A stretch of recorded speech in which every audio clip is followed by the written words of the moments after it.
Hello everyone, this is Jag. In this video, I'll be covering how to grow broccoli microgreens. So let's get started. This video contains detailed information on how to grow broccoli microgreens. I also made a video on top 5 microgreens you must grow. Check it out if you haven't already. First, start with some broccoli seeds. Broccoli seeds are very small in size as compared to other microgreens. I usually use a 10 by 20 flat to grow my microgreens. However, for this video, as an example, I am using a smaller container you get when you buy mushrooms. The growing medium I use to grow my microgreens is coconut coir. Pre-moisten the growing medium to avoid any expansion or contraction after planting, and then flatten out the surface with a piece of wood. You do not have to pre-soak broccoli seeds. Add the seeds on top of growing medium. Use carefully as it is very easy to overplant broccoli seeds. Spread the seeds evenly with hand throughout the container. After planting, water the container one more time.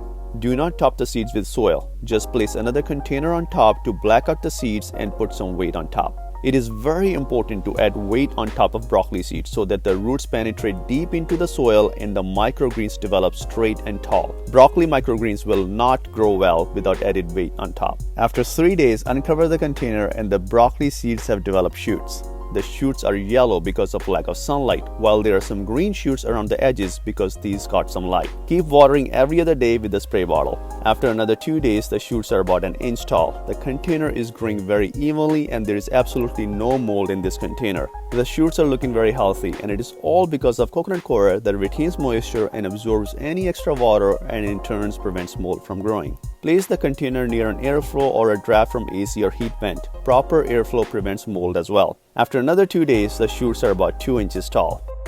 Broccoli microgreens are a bit temperamental to grow as compared to other microgreens, but with proper care, you can definitely get desired results. These might look similar to radish, but they taste totally different. After another day, the shoots are about 3 inches tall and ready to harvest. The growth is straight, smooth, and healthy. Harvest the shoots with scissor or knife. Take the top 2 inches of shoots when harvesting. Look at these beautiful shoots. I'm going to chop these up and add them to my soup. You can add these shoots to almost any dish. I really hope you enjoyed this video, and I'll see you in another video.